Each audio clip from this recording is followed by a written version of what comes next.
بسم الله الرحمن الرحيم. الحمد لله رب العالمين، والصلاة والسلام على سيد الأنبياء والمرسلين محمد وعلى آله وأصحابه أجمعين. أما بعد،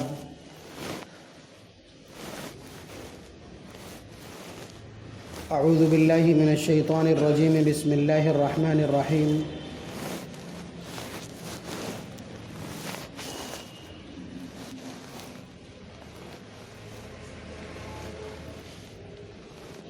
لا تجد قوما يؤمنون بالله واليوم الآخر يوادون من حاد الله ورسوله ولو كانوا آباءهم أو أبناءهم أو إخوانهم أو عشيرتهم أولئك كتب في قلوبهم الإيمان وأيدهم بروح منه إلى آخر الآية. وقال النبي صلى الله عليه وسلم: إذا رأيتم الذين يسبون أصحابي فقولوا لعنة الله على شركم. وقال صلى الله عليه وسلم: الله الله في أصحابي لا تتخذوهم غرضا من بعدي، فمن أحبهم فبحبي أحبهم ومن أبغضهم فببغضي أبغضهم.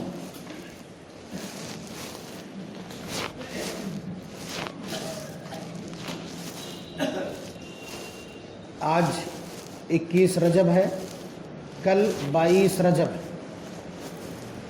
22 رجب کو ہمارے معاشرے میں، ہماری آبادیوں میں ایک رسم ہوتی ہے جس رسم کو پونڈے کی رسم کہا جاتا ہے.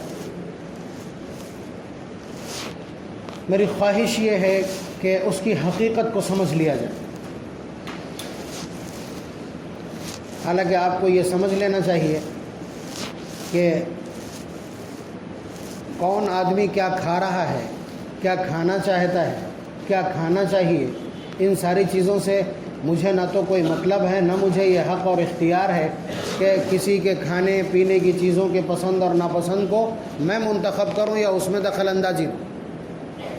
لیکن اگر کوئی چیز جہالت کی وجہ سے دین سے جڑ گئی ہے اور لوگوں میں عام ہو گئی ہے، یا کسی کام کو دین سمجھ کے کیا جا رہا ہے اور حقیقت میں اور سچائی میں وہ دین نہیں ہے، تو سب سے پہلی میری ڈیوٹی ہے کہ اس میں موجود تمام غلط فہمیوں کو یا اس پوری رسم کو یا اس کے حقائق کو آپ کی خدمت میں پیش کر دوں.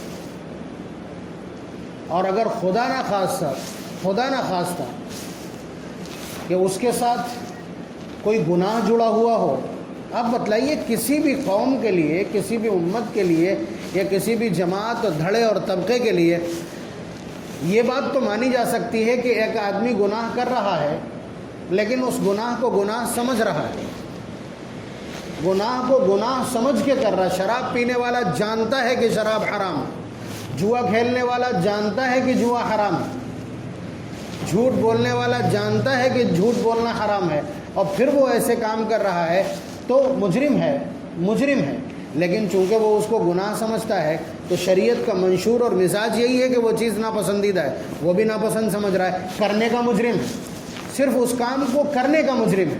لیکن ایک آدمی وہ ہے جو گناہ کو گناہ نہیں سمجھ رہا ہے، یہ دوہرا مجرم. ایک تو یہ کہ غلطی کر رہا ہے، اور دوسرے یہ کہ جرم کو جرم جانتا ہی نہیں ہے، جہالت بھی اس کا جرم. یہاں تک بھی برداشت ہو سکتا ہے، لیکن یہ والا پیٹرن اور یہ والا کانسیپٹ تو برداشت کیے جانے کے قابل ہی نہیں ہے کہ کوئی آدمی گناہ کر رہا ہو اور گناہ کو عبادت سمجھ رہا ہو. اس سے بڑا ڈس آرڈر کیا ہو سکتا ہے، اور اس سے بڑی جہالت کیا ہو سکتی ہے، اور اس سے بڑی نادانی کیا ہو سکتی ہے، اور اس سے بڑی جہالت کیا ہے، اور اس سے بڑا اندھاپن کیا ہے. آپ بتلائیے. نبی اکرم صلی اللہ علیہ وسلم 23 سال ہمارے بیچ رہے، حالات کا سامنا کیا، اس کے باوجود ایک ایک چیز ہم کو سمجھائی. صحابہ کرام نے 1 صدی تک اپنا خون بہایا تاکہ شریعت اچھی طرح واضح ہو جائے اور لوگ اس کے ایک ایک جز کو سمجھ لیں. اور اس کے بعد پھر ائمہ نے، محدثین نے، فقہا نے، علماء نے اور اب مدارس کے لوگوں نے مسلسل یہ کوشش کی ہے کہ شریعت اپنی اصلی شکل میں موجود رہے. تو اس میں ظاہر سی بات ہے کسی گناہ کو عبادت بنا کر کے داخل کر دیا جائے تو ظاہر سی بات ہے ایک تو یہ گناہ ہے، دوسرے اپنی ذمہ داری سے فرار بھی ہے۔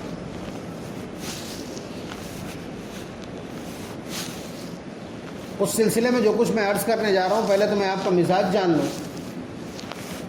کہ آپ بتلائیے کہ آپ کے محلے میں کسی کا انتقال ہو جائے، محلے میں نہیں، میں کہہ رہا ہوں پورے فتح گڑھ کے اندر کسی شخص کا انتقال ہو جائے، کیا اس پورے فتح گڑھ میں اتنا بڑا کوئی نادان شخص ہے کہ وہ اس انتقال کی خوشی میں مٹھائی بانٹ دے؟ آپ سمجھ رہے ہیں؟ کوئی ایسا شخص ہے؟ نہیں ہے۔ آپ جس شخص سے، جس سمودائے سے یا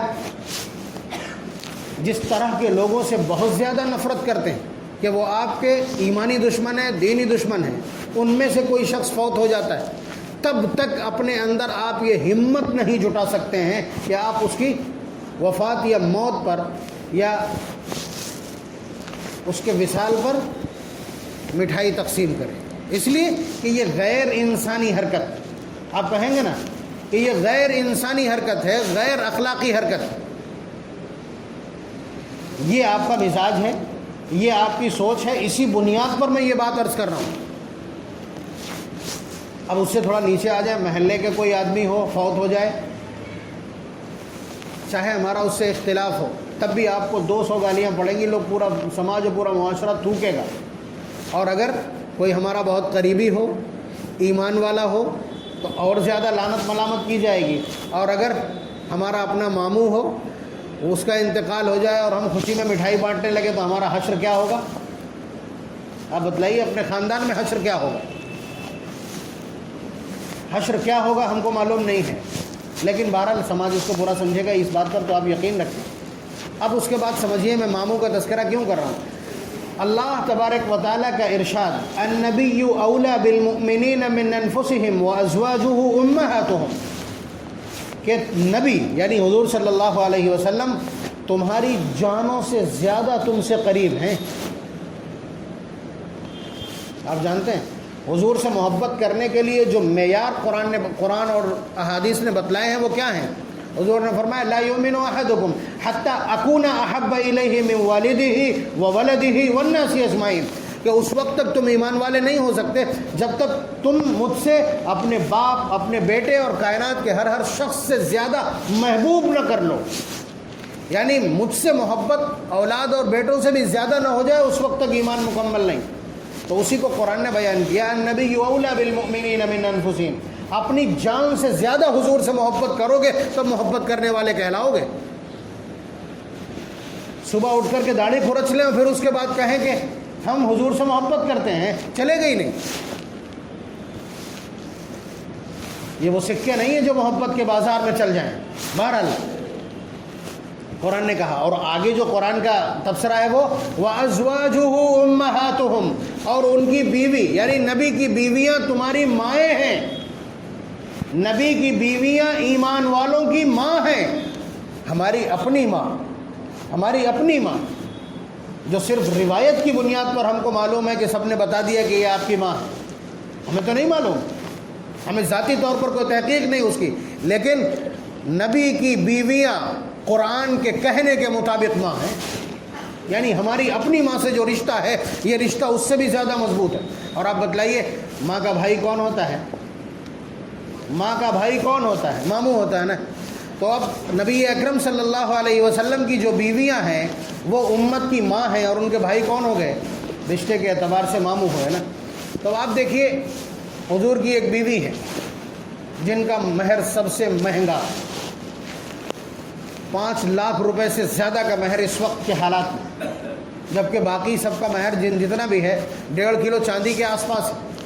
تو میں عرض یہ کر رہا ہوں کہ نبی اکرم صلی اللہ علیہ وسلم کی بیوی ہیں حضرت ام حبیبہ رضی اللہ تعالیٰ عنہ، جن کے والد ہیں ابو سفیان، انہی کے بھائی ہیں حضرت امیر معاویہ رضی اللہ تعالیٰ عنہ، جو اسلام کے نامور سپہ سالار ہیں اور کاتب وحی ہیں، صحابی رسول ہیں، 50 سال تک مسلسل اسلام کی خدمت کی ہے جنگ کے میدانوں میں۔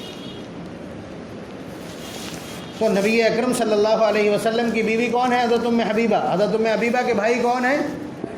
حضرت امیر معاویہ رضی اللہ تعالیٰ عنہ۔ اگر ان کا انتقال ہو جائے یا ان کے انتقال کی تاریخ آپ کو معلوم ہو جائے تو آپ کا مٹھائی بانٹو گے؟ ہے کوئی اتنا ہمت والا جو ایسی حرکت کرے؟ آپ کبھی ایسا نہیں کرنا چاہیں گے. اس لیے یہ بہت بڑا بہت سینسٹیو مسئلہ ہے، اس لیے میں عرض کر رہا ہوں 22 رجب کو جو کچھ ہوتا ہے یہ اسی اپلکش میں ہے، یہ اسی مناسبت سے ہے کہ حضرت امیر معاویہ رضی اللہ تعالیٰ عنہ کا 22 رجب کو انتقال ہے. تاریخ میں کوئی اختلاف نہیں اس حوالے سے. 22 رجب کو حضرت امیر معاویہ رضی اللہ تعالیٰ عنہ کا انتقال ہوا ہے، اور کچھ ان سے دشمنی اور عناد رکھنے والے لوگ بھی ہیں جنہوں نے خوشی میں ایسا کیا. کیا آپ ایسا کرنے لگیں گے؟ اب تھوڑی سی روشنی میں اس بات پر ڈال دوں کہ ایسا کیا ہے بھائی، یہ دشمنی کیا ہے. حالانکہ بہت کیا نام ہے انتہائی درجے سینسٹیو اور حساس مسئلہ ہے جسے عمومی مجموع میں بیان نہیں کیا جانا چاہیے، لیکن کسی چیز کو سمجھانے کے لیے، پریپیکش بتلانے کے لیے، پس منظر دکھلانے کے لیے کبھی کبھی کہنا پڑتا ہے. آپ کو معلوم ہے کہ نبی اکرم صلی اللہ علیہ وسلم کی قربانی اور محنت، صحابہ کی محنتوں سے اسلام بہت تیزی کے ساتھ پھیلنا شروع ہو گیا، خاص طور سے جب آپ مدینہ منورہ تشریف لائے اور آپ کو میدان کھلا مل گیا. اس کے بعد بہت تیزی کے ساتھ اسلام پھیلا، اور اسلام چاروں طرف بہت تیزی کے ساتھ. تو اسلام کے آنے سے پہلے جس مذہب کی توتی بولتی تھی، جس کا ورچسو تھا اور جس کی سپرمیسی تسلیم کی گئی تھی، وہ کون تھا؟ یہودیت. حضرت موسیٰ علیہ السلام کا لایا ہوا دین اور ان کی لائی ہوئی کتاب تورات. ٹھیک ہے، تو جس کا ورچسو خاک میں ملا ہو، جس کی سپرمیسی ڈائنامیٹ ہوئی ہو، اور جس کا عروج زوال میں تبدیل ہو گیا ہو، اور جس کی دکان ٹھپ ہو گئی ہو، سب سے زیادہ تکلیف بھی تو اسی کو ہوگی. تو نبی اکرم صلی اللہ علیہ وسلم اور آپ کے صحابہ اپنے اخلاق اور اپنی تعلیم اور اپنے حسن معاشرت کی بنیاد پر پورے جہان پر چھائے جاتے تھے. یہودیت کے پیٹ میں درد اور پیشانی کے اوپر بل تھے. بہرحال کوشش کی، بہت کوشش کی. حضور کے زمانے میں ممکن نہیں تھا، اس لیے کہ وحی آ رہی تھی. صدیق اکبر کا زمانہ بھی بہت زیادہ حساس زمانہ اور بہت مختصر زمانہ. فاروق اعظم رضی اللہ تعالیٰ عنہ کا اتنا زبردست کمٹمنٹ خلافت کے حوالے سے کہ وہ ایک ایک دروازے سے آنے والی آواز کا تک تو خیال رکھتے ہیں، ایک ایک ابھرنے والی معاشرے کی رات کی تاریکی میں آواز اور اشعار تک کو نوٹ کرتے ہیں، اور ان کا ارتھ اور ان کا مطلب اور مفہوم سمجھنے کی کوشش کرتے ہیں. تو ظاہر سی بات ہے پرندہ پر نہیں مار سکتا. حضرت عثمان غنی رضی اللہ تعالیٰ عنہ کا زمانہ نسبتاً، کیونکہ وسعت بھی بہت زیادہ ہو گئی تھی اور اتنا زیادہ چاق و چوبند بھی نہیں رہا تھا معاملہ، تو اس میں کچھ چیزیں در آئیں. یہودیوں کو موقع مل گیا. عبداللہ ابن سبا نام کا ایک شخص جو یمن کا رہنے والا نسلاً یہودی تھا، اس نے مسلمانوں کا چولا اوڑھ کر کے اور اس کے بعد بیچ میں اختلافات شروع کیے، اور اختلافات اتنے بڑے کہ حضرت عثمان غنی رضی اللہ تعالیٰ عنہ جو خلیفہ تھے، رننگ خلیفہ، تو ان کو قتل کر دیا. اور ان کو قتل کرنے کے بعد وہ تلواریں لے کر کے سیدھے حضرت علی رضی اللہ تعالیٰ عنہ کے پاس آئے کہ آپ جلدی سے ہاتھ پھیلائیے، اگلے خلیفہ بنیے، خلافت پر بیعت کیجیے، ورنہ آپ کی درگت وہی کریں گے. تو حضرت علی رضی اللہ تعالیٰ عنہ نے مصالح اور اس کے علاوہ یہ کہ ان کا مقابل بھی کوئی نہیں تھا، ان کا ہم پلہ بھی کوئی نہیں تھا، خلافت پر بیعت کر لی. حضرت یہ سب کچھ کہاں چل رہا ہے؟ یہ مدینہ منورہ میں چل رہا ہے. حضرت امیر معاویہ رضی اللہ تعالیٰ عنہ جو شام کے موجودہ جو سیریا ہے وہاں کے گورنر، اور حضرت عثمان غنی رضی اللہ تعالیٰ عنہ جن کا مرڈر ہوا ہے، قتل ہوا ہے، خلیفہ تھے وہ ان کے خاندان کے. تو ادھر جب ان کو معلوم ہوا کہ حضرت علی رضی اللہ تعالیٰ عنہ نے خلافت پر بیعت شروع کر دی ہے، تو وہاں سے حضرت امیر معاویہ رضی اللہ تعالیٰ عنہ نے فرمایا کہ میں اس وقت تک آپ کی خلافت پر بیعت نہیں کروں گا جب تک آپ حضرت عثمان رضی اللہ تعالیٰ عنہ کے قاتلوں کو سزا نہیں دیتے. اور سزا کیا ہے؟ قصاص. حضرت عثمان غنی رضی اللہ تعالیٰ عنہ کے قاتلوں کو آپ اسلامی نقطۂ نظر سے، اسلامک پینل کوڈ کے ضابطوں کے مطابق آپ سزا دیجئے، میں آپ کے ہاتھ پہ بیعت کر لوں گا. حضرت علی رضی اللہ تعالیٰ عنہ نے فرمایا کہ ابھی حالات اس طرح کے نہیں ہیں، ابھی اس طرح کے حالات نہیں ہیں کہ قصاصاً ان کو قتل کیا جائے. یہ ایک اجتہادی مسئلہ تھا جس میں اختلاف ہو گیا دونوں کے بیچ. حضرت امیر معاویہ رضی اللہ تعالیٰ عنہ نے خلافت پر بیعت نہیں کی. حضرت علی رضی اللہ تعالیٰ عنہ برابر یہ جواب دیتے رہے کہ ابھی حالات ایسے نہیں. آپ دھیان دیجئے گا، بہت باریکی کے ساتھ میں عرض کرنے جا رہا ہوں کہ حضرت عثمان غنی رضی اللہ تعالیٰ عنہ کو قتل کر کے وہ لوگ کہاں آ کے شامل ہو گئے؟ حضرت علی رضی اللہ تعالیٰ عنہ کے ساتھ آ کر کے شامل ہو گئے ہیں، اور بہت قریبی اور مشورے میں شریک ہو گئے ہیں. وہ لوگ یہی لوگ ہیں جو شیعان علی کہلاتے ہیں. الفاظ سنیے گا، شیعان علی کہلاتے یہی لوگ ہیں جو حضرت علی رضی اللہ تعالیٰ عنہ کو خلیفہ بنانے والے. تو اب ظاہر سی بات ہے حضرت علی رضی اللہ تعالیٰ عنہ کے سب سے بڑے حامی یہ لوگ ہیں، مددگار یہ لوگ ہیں، ان کے کیبنٹ میں شامل یہ لوگ ہیں. ادھر حضرت امیر معاویہ رضی اللہ تعالیٰ عنہ انہی لوگوں کے قتل کا مطالبہ کر رہے ہیں. آپ سمجھ سکتے ہو رشتے کیا ہوں گے بیچ کے رشتے کیا بنے. ظاہر سی بات ہے 36 کا آنکڑا ہو گیا. تو یہ اختلاف چلتا رہا اور بہت زیادہ عالم اسلام کا اس اختلاف سے نقصان ہوا ہے. میں اس کی تفصیل میں نہیں جانا چاہتا. ہزاروں صحابہ، اب ظاہر سی بات ہے پھر انہی لوگوں نے حضرت علی رضی اللہ تعالیٰ عنہ کا قتل کیا، پھر حضرت حسن رضی اللہ تعالیٰ عنہ کا قتل کیا، اس لیے کہ انہوں نے صلح کر لی تھی. اور پھر اس کے بعد کوفے سے انہی لوگوں نے خط لکھ کر کے حضرت حسین رضی اللہ تعالیٰ عنہ کو بلایا، اور پھر اس کے بعد کربلا میں انہی کو قتل کیا. یہ ایک طویل داستان ہے، لیکن میں اتنا عرض کر رہا ہوں کہ یہ تو آپ کو معلوم ہو گیا نا کہ حضرت امیر معاویہ رضی اللہ تعالیٰ عنہ سے بیر کن لوگوں کو ہے. اور اس کے بعد حضرت امیر معاویہ رضی اللہ تعالیٰ عنہ کا جب انتقال ہوا ہے 22 رجب کو، تو ان کے انتقال پر ان لوگوں نے حالانکہ اس وقت حضرت امیر معاویہ رضی اللہ تعالیٰ عنہ تنہا خلیفہ تھے، کوئی اپوننٹ نہیں تھا ان کا، نہ کوئی دعوے دار تھا اس وقت تک، اکیلے خلیفہ تھے. عبید اللہ ابن زیاد جیسے گورنر تھے ان کے پاس کوفہ میں رہنے والے، جو انتہائی خوفار اور سفاک. تو آپ اندازہ کیجئے کہ ادھر حضرت امیر معاویہ رضی اللہ تعالیٰ عنہ کے شام میں انتقال ہوا، اور اس کے بعد گھر کے اندر اس طرح کنڈے بنائے گئے. کنڈے کیا، یہ کمپوزیشن وہی تھا.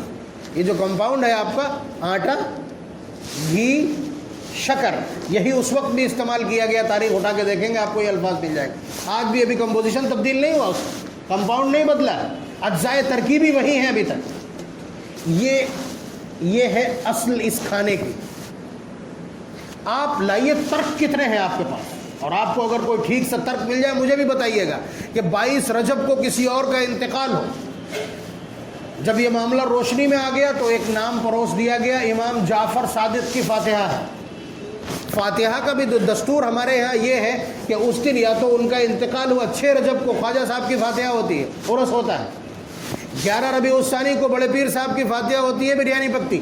ٹھیک ہے، اس لیے کہ ان کی وفات ہے اس دن، یا تو وفات ہوتی ہے اس دن یا پیدائش ہوتی ہے. یہ دستور ہے ان لوگوں کا جو اس طرح کے کام کرتے ہیں. لیکن امام جعفر صادق کا جو نام گھسیٹ کر کے لایا گیا ہے یہاں، امام جعفر صادق کا نہ تو اس مہینے میں نہ اس تاریخ میں جنم ہے، ولادت ہے، اور نہ اس مہینے میں ان کی وفات ہے. رمضان یا ربیع الاول میں ان کی پیدائش ہے اور شوال میں ان کی وفات ہے. کوئی ایک قول بھی ایسا نہیں ہے کہ رجب میں ان کی پیدائش یا وفات ہو. اس کا مطلب یہ ہے کہ یہ فرضی نام گھسیٹا گیا. میں آپ کی خدمت میں یہ سوال اور دعوت فکر دے رہا ہوں کہ آپ کے پاس اس کے علاوہ کوئی حوالہ کبھی بھی مل جائے، مجھ جاہل کو ضرور بتا دیجیے. اب اس کے بعد جو کچھ میں نے عرض کیا ہے اس پر میں دلیل دے رہا ہوں. آپ بتلائیے کہ 10 محرم کو کھچڑا پکتا ہے، سڑکوں پہ بٹتا ہے، بریانی سڑکوں پہ بٹتی، شیرمال اور روٹیاں سڑکوں پہ بٹتی. آپ کسی عرس سے تشریف لاتے ہیں تو جو کچھ وہاں سے لے کر کے آئے وہ گھر گھر تقسیم ہوتا ہے. سبیل کا شربت گھر گھر تقسیم ہوتا ہے. یہاں تک کہ 15 شعبان کا حلوہ بھی گھر گھر جاتا ہے. لیکن کنڈوں میں ایسا کون سا سرخاب کا پر لگا ہے کہ اس کو گھر پہ بلا کے ہی کھلایا جاتا ہے؟ یہ سیکریسی کا مطلب کیا ہے؟ اگر آپ کے پاس کوئی ترک نہیں تو مجبوراً یہ آپ کو ماننا پڑے گا. اس لیے کہ حضرت امیر معاویہ رضی اللہ تعالیٰ عنہ ایک بہت طاقتور خلیفہ، سیاسی اعتبار سے پولیٹیکلی ان کے برابر کا 1.5 لاکھ صحابہ میں کوئی نہیں ہے. یہ بات اس لیے عرض کر رہا ہوں کہ حضرت عمر رضی اللہ تعالیٰ عنہ کے الفاظ ہیں، فرماتے ہیں کہ تم میں امیر معاویہ جیسا شخص موجود ہے اور تم کیسر و کسریٰ کی سیاست کی تعریف کرتے ہو. الفاظ بڑی اہمیت کے حامل. تو یہ کہنے کا حاصل ہے. تو آپ بتلائیے صحابی رسول کی وفات پر ہمارے یہاں اس خوشی میں کچھ پک رہا ہے، چاہے وہ دانشت میں ہو، جان بوجھ کر ہو یا دھوکے سے ہو. میری ذمہ داری ہے کہ اس کو آپ کی خدمت میں وضاحت کے ساتھ عرض کر دینا. مجھے معلوم ہے آپ میں سے بہت کم لوگ ہوں گے جن کے پاس اتنا جگر ہو کہ وہ اپنی عورتوں کو سمجھا کر کے اس کام سے روک لیں، یا تو یہ کہ بےعینی ہی یہ بات نقل کر دیں، شاید سمجھ میں آ جائے. لیکن بات آپ تک پہنچا دینا، تاریخی حقائق آپ کی خدمت میں عرض کر دینا، یہ مجھ کمزور کی ذمہ داری اور فرض ہے. مجھے معلوم ہے بہت سو کو ناگوار گزرے گا، لیکن اس کے سوا چارہ کوئی نہیں. اگر آپ کے پاس کوئی جواب ہے تو دے دیجیے. کہ 22 رجب کو اس کے سوا کوئی اور معاملہ ہو. اور آپ یہ بھی دیکھ لیجئے گا جو بہت کٹر پنتھی فنڈامنٹلسٹ قسم کے شیعہ ہیں ان کے یہاں اس جشن کو سب سے بڑا بنا کے منایا جاتا ہے. پرسوں کی بات کر رہا ہوں، آپ کے علم میں نہیں ہوگا، میں پرسوں کی بات کر رہا ہوں. اس پورے ضلع کے طول و عرض میں ایسے لوگ کہاں رہتے ہیں آپ نہیں بتا پائیں گے، میں بتاؤں گا آپ کو. فرخ آباد کا محلہ گھیر شامو کا، وہاں وہ شیعہ جو ایرانی النسل ہیں وہ شیعہ رہتے ہیں اور آج بھی فارسی بولتے ہیں. مجھے یاد میرے پاس لوگ آتے ہیں تو میں ان سے فارسی بولنے لگتا ہوں تو بہت خوش ہو جاتے ہیں، بہت خوش ہو جاتے ہیں. وہ فارسی میں بات کرتے ہیں، یعنی نسلاً بھی ایرانی ہیں. میں نے پوچھا ان سے کچھ چیزیں، اسی لیے میں نے کرے دی. میں نے کچھ کام بتایا تو کہنے لگے کنڈے کے بعد ہوگا. میں نے کہا کنڈوں میں کیا کیا ہوتا ہے، پوری تفصیل بتائی. تو پھر میں نے پوچھا کہ یہ کس وقت بنائے جاتے ہیں. کہا کہ 10 بجے رات کو شروع کرتے ہیں، 4 بجے تک نمٹ جاتے ہیں، اسی وقت فاتحہ ہوتی. میں نے کہا ان کو باہر بھیجا جاتا؟ کہا نہیں، ان کو باہر نہیں بھیجا جاتا، گھر میں بلا کے ہی کھایا جاتا، گھر میں بلا کے ہی کھلایا جاتا. میں ثبوتوں کی بنیاد پر یہ بات عرض کر رہا ہوں آپ کی خدمت. آپ تو انجانے میں باہر نکال بھی دیں گے، آپ کو تو خالی ریت معلوم ہے، لیکن وہاں یہ چیز آج بھی موجود ہے. وہ روافظ ہے، صرف شیعہ نہیں ہے، روافظ ہے. تو آپ کو یہ لگ رہا ہوگا کہ جملے تھوڑے سخت بولے جا رہے ہیں یا ویکتی وشیش، سمودائے وشیش کے خلاف جا رہے ہیں. صحابہ کی عظمت کے سامنے، صحابہ کی عظمت کے سامنے ہمیں کسی کی آبرو تسلیم نہیں ہے. جملہ نوٹ کر لیں آپ. صحابہ کی عظمت کے نام پر یا ان کی عزت کے مقابلے میں کوئی سودا اور کوئی اتحاد قبول نہیں ہے. یہاں صحابی کی عظمت، نبی اکرم صلی اللہ علیہ وسلم کے برادر نسبتی اور آپ کی بیوی کے ایک عظیم المرتبت صحابی کی آبرو کا معاملہ ہے، اس لیے مضمون چھپایا نہیں جا سکتا. اللہ تبارک و تعالی ہمیں ایمانی غیرت نصیب فرمائے اور صحابہ سے بے پناہ محبت عنایت کرے. وآخر دعوانا الحمدللہ رب العالمین.